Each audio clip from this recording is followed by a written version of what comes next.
Malawi Today.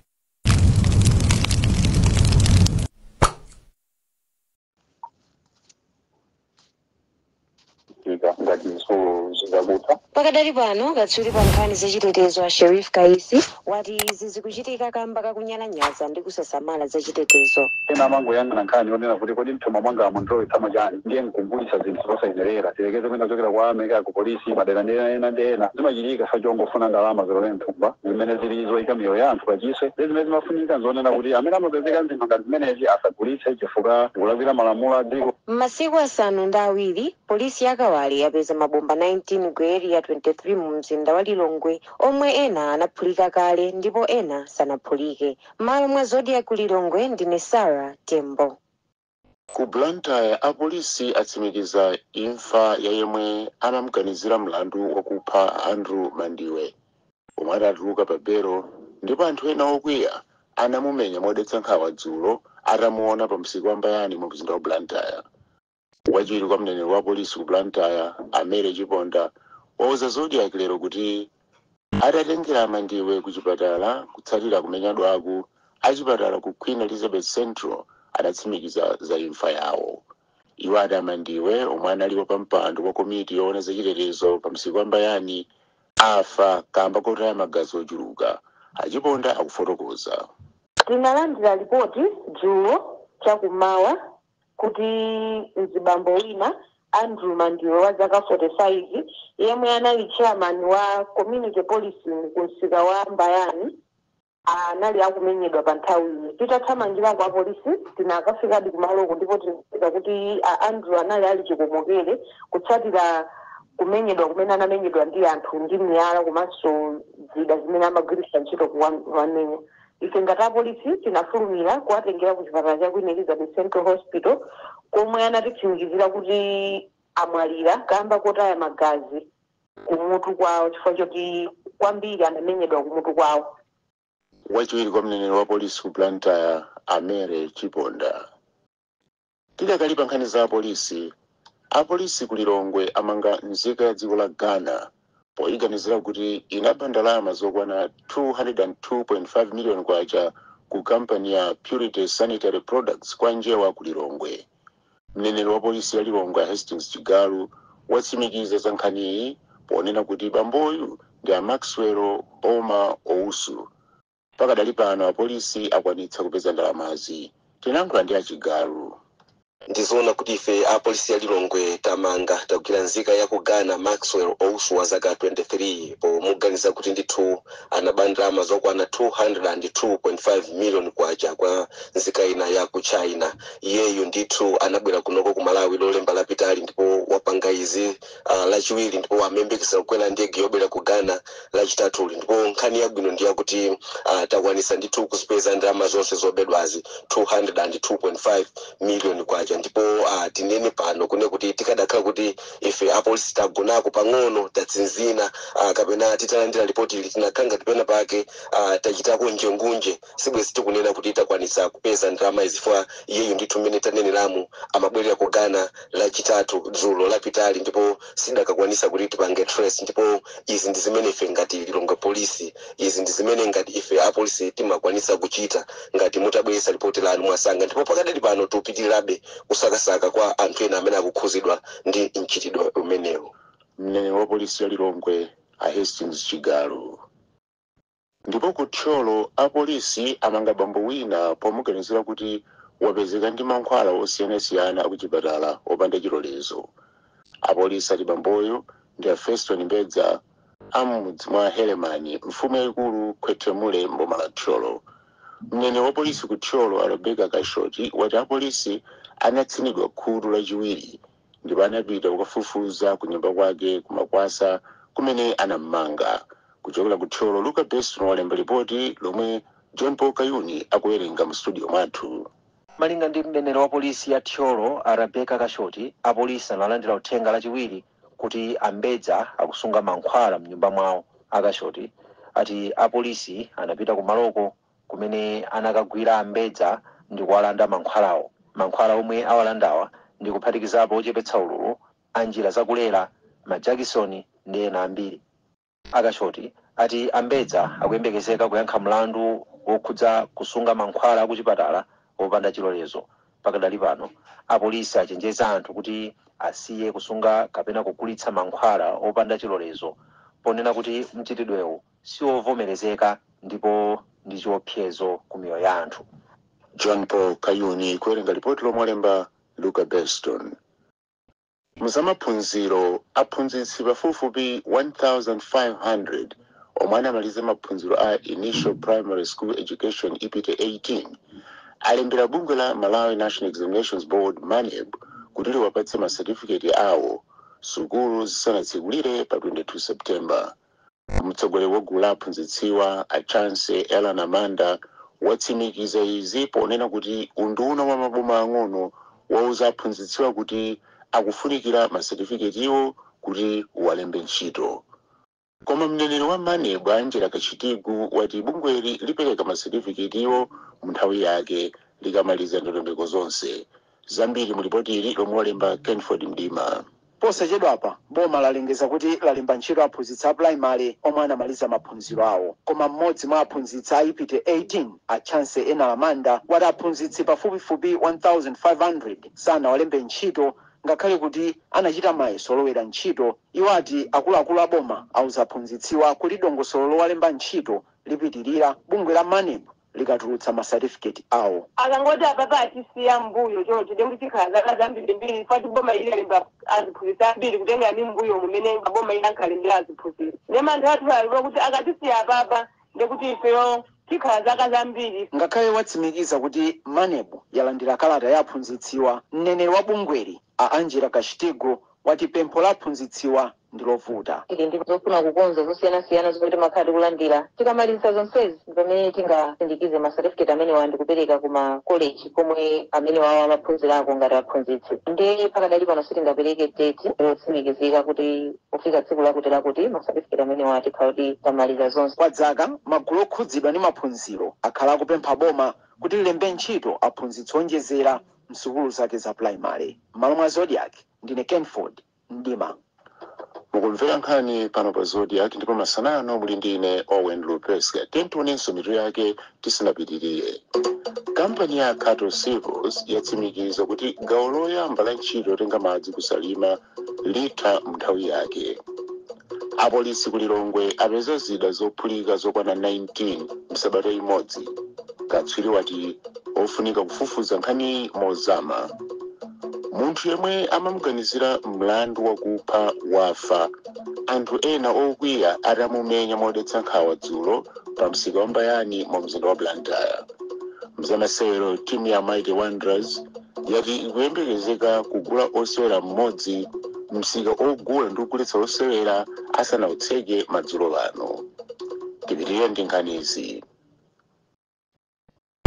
Kampani ya Cato Civils yomwe ikugwira ntchito yotenga madzi ku nyanja ya Malawi kusalima kuti apite ku Lilongwe ndi maboma adowa ndi Salima yati gawo loyamba la ntchitoyi litha nthawi yake.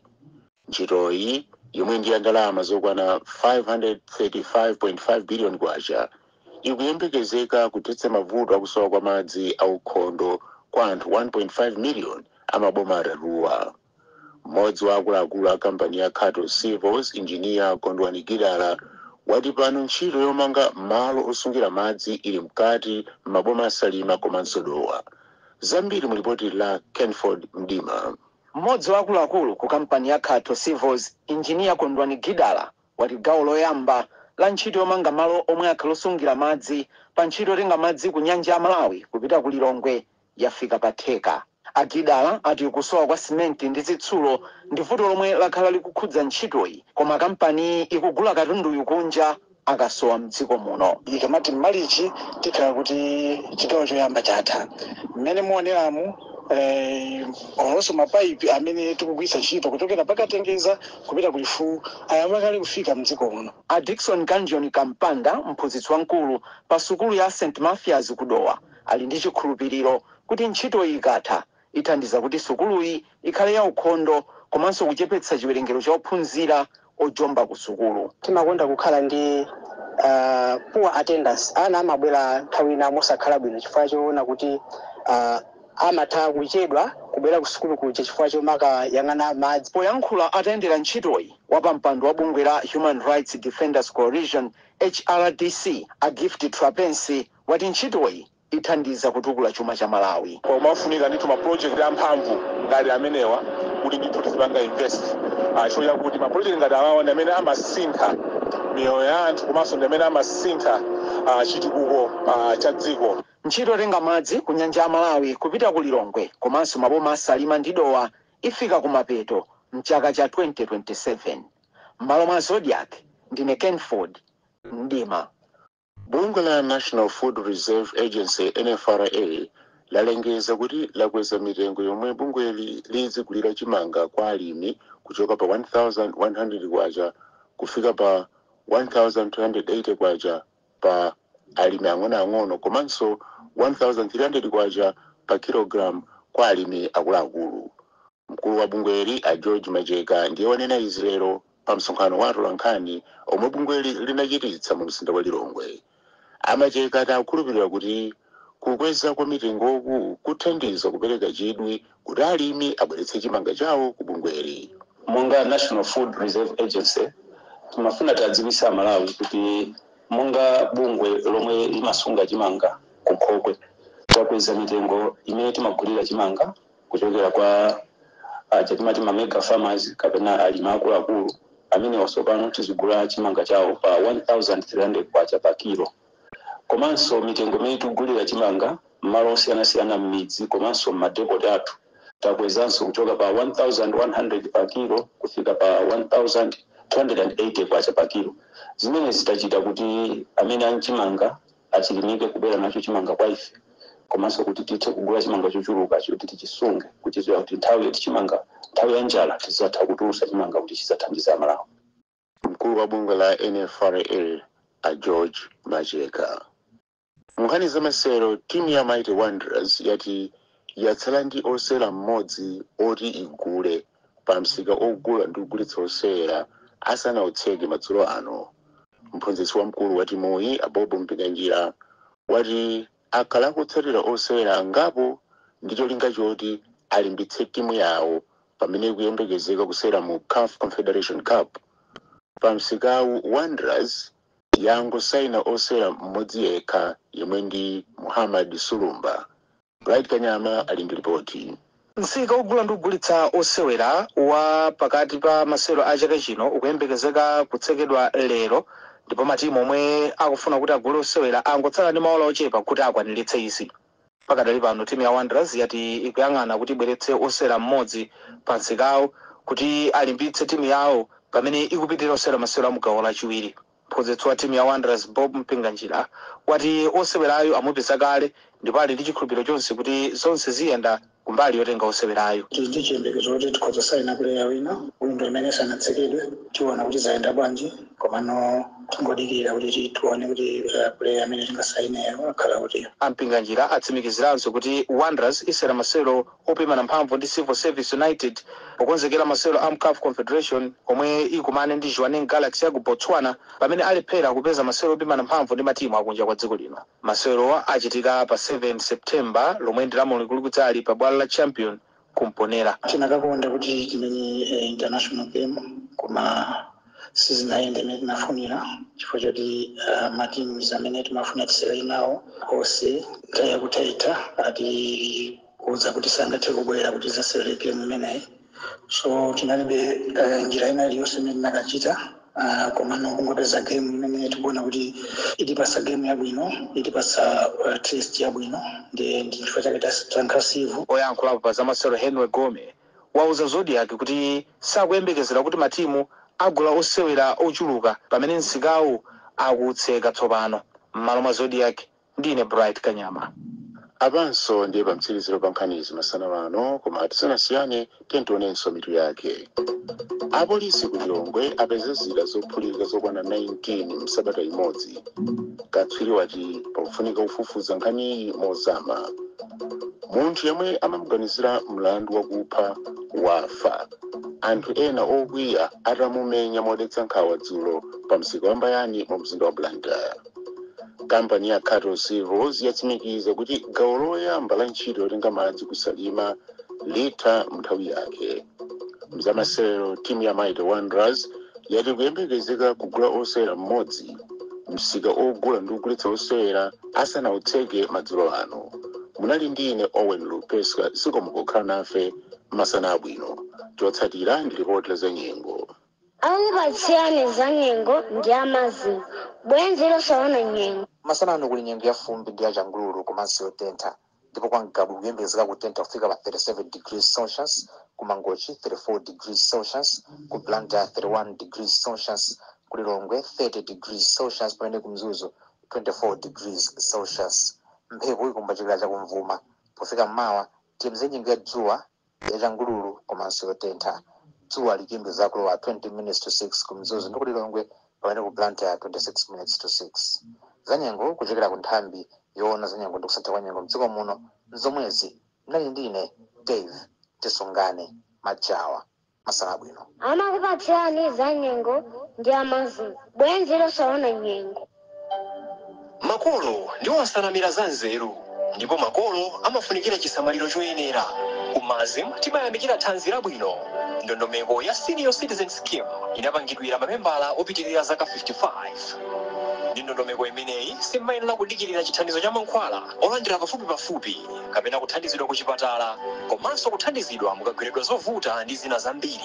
Kuti mudziwe zambiri ndi kulembetsa imbani 4277 kapena tumizani email ku info.desk@mazim.mw komanso website yathu ndi www.mazim.mw. Ndondomeko zonse zidzatsatidwa. Mazim kukubweretserani mtendere wa mumtima. We want you to go snorkeling on your